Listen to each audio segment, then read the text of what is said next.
Good morning.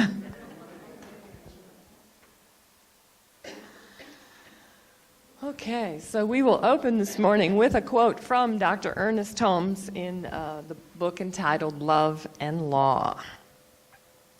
Since all is mind, and the only activity of mind is thought, the only thing you get out of mind is what you first think into it, which means that what you think is of greatest importance. So love is the ultimate self-givingness of the Great Spirit. Accepting that love is our decision. Understanding that it is up to us to stand on our own is about becoming conscious of what it is we first think. The law will simply outpicture the activity of our minds. There is no limit to the law, but there appears to be a limit to our understanding of it. So whatever we think, whatever we feel, whatever we see, whatever moves us, whatever impresses us at all, goes into the subjective state of our thought. And it becomes the use that we make of that one mind. So all we have to do is create what Dr. Holmes calls a mental equivalent of the thing we desire, and then it manifests into form. So imagine what could happen if we use our conscious mind to envision a greater idea than the one we have now. To develop a consciousness that supports what we first think. To embody a new belief system that could create something new in our experience. Whatever we entertain in our thoughts always returns to us as some condition. And Dr. Ernest Holmes tells us that nothing can happen in the outside unless there is something corresponding to it on the inside of life. So the High Desert Center for Spiritual Living Board of Trustees was gracious enough to allow Carol and I to go to the spiritual convention in Irvine, California. And we decided not to stay on property, but rather to stay off property so that we could fit into the budget a vehicle. And we reserved a whatever you have at the moment car. And so we decided to play with that. I know you're all aware of the fact that this thing called you, the Science of Mind class, is happening. The last class is actually tomorrow night. And we've been playing with different things along the way. We've been manifesting parking places. We've been manifesting parking places next to yellow cars. They're all still upset with me about that one because everywhere they go, they see a yellow car. So we decided that we were going to do spiritual mind treatment around the idea of a convertible so that Carol and I could cruise the Pacific Coast Highway. So one of our members of the class was very clear that it was going to be a Mustang because he was aware of the fact that that was a common rental car for one of the companies that are near Irvine. So then we evolved it into the idea of being a red convertible sports car. And some of you know that story, but that's another talk. So the flight was late, and I called to let them know that we were running behind schedule. And I also let him know that we would be expecting to pick up the red convertible Mustang. And he kind of chuckled.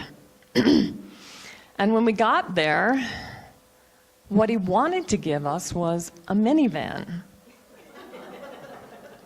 And here's the good news. Carol couldn't reach the pedals. So the universe does create other opportunities if your intention is in alignment. So I said to him, well, what about the red convertible Mustang? And he didn't have one of those, but he did have a black one, and he wanted to charge us several $100s more. So we decided against it. And then he went back to find whatever else there was, and he came across a black Mustang convertible, and he named a price. And I said to him, well, why don't you just cut that in half, and then we could probably do it. And guess what? He did. So whenever we do spiritual mind treatment, and we're practicing specificity, where we're treating for a particular thing, it's always a really good practice to add in these two magic words, or better. Because once we got there and we got into conversation with the gentleman who was leasing us the car, we found out that there was a red convertible Mustang, but it had been in a car crash. So everything in the universe is always on purpose, even when it doesn't appear to be that way. Everything that exists in the manifest world was once an idea in someone's mind. And the person who can provide the best mental equivalent ultimately gets the best results. So how do we do that? We have to negate everything in our consciousness that supposes that that thing cannot be done. As I was talking to the man on the phone and saying, make sure the red Mustang convertible is available, Carol was chuckling. So there was some emotion, there was some laughter, there was an opening. So we have to start looking at the things we desire and stop looking at the things we do not. Everything in our experience is a manifestation of mind into matter. And within the physical universe, everything vibrates at a certain level. So everything has an attraction to itself. Like attracts like produces like. We were at the buffet breakfast at the La Quinta, and it was the last morning. So I decided I was going to splurge and have one of those waffles. You guys all know about those waffles that hit your stomach like a big watermelon. And I was standing next to a young man who popped his out, and I poured mine in, and he said to me, oh, he said, this lady is next. And I hadn't seen her. And I just looked at her, I said, well, do you have your pancake stuff? And she didn't have it, and she didn't know anything about that. And I said to her, well, just take mine, and I'll go get more. So I was waiting for the timer to go off, and she comes up on my right, and she says to me, I just wanted to thank you. Where are you from? So I told her, and she said to me, oh, she said, my father is a Pentecostal minister. So you see, because I have a belief about being a minister, who do I run into except someone else who either is a minister or has a family member who is also involved in spirituality. So we are always providing a consciousness about something. It might be an absence of the consciousness of the thing we want, but is always a consciousness of the thing we get. So what we see, we think. What we think, we image. What we image becomes. And so we must see perfect life for everyone and everything. If we image love as the healing, motivating power of the universe, love will outpicture through us. So it's up to us to do the work. When our consciousness is clear and we are aligned with the spontaneity of the universe, those are the days that the love flows freely. There is a reason for everything that happens to us. So stop blaming the people or the conditions around you and start focusing on creating a greater conscious awareness within yourself. Understand and know who you are as a spiritual being. Understand and know the effect that you can have on everyone and everything when you stand as love. When our consciousness expands and we choose love as our decision, we become instruments of the divine, and we get to play in a universe of sacred love. If we never thought about anything except what we desire, it would be amazing what the results of that could be. So this is about becoming infinite and intimate with the infinite, opening our hearts, opening our minds, expanding our ability to receive. We have within our conscious awareness a mental equivalent of unity around the idea of love. And because we do, we can attract love towards us within the physical plane.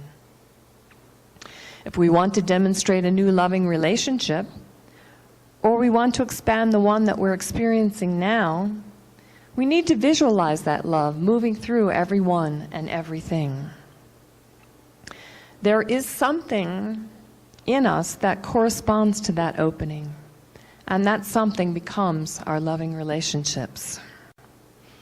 If you want a thing, you have got to have it in your consciousness before you can get it.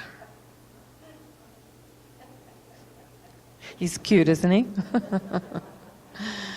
So even the slightest impress of our thought is immediately acted upon by the law. During the conference, they were talking a lot about the importance of building community. And because my heart was so open and I was impregnated with the divine, that just resonated completely. And I had a fleeting thought of, how will that happen? And lo and behold, when we got to the airport and I finally had the time to check my messages, there were 3. One was about someone who's interested in having a craft fair here at our center. One was from someone who wants to do training for precinct chairs here. And one was from the Paradise Hills Community Center. So it's up to us to open our mind, to open our hearts, and to allow that love to move through us. If we want to attract a meaningful, loving relationship, we have to realize that within our own consciousness. Loving relationships are always available, but it's up to us to engage in the energy of how that feels and what that looks like. Consider perhaps buying some flowers for a friend, or even for a stranger.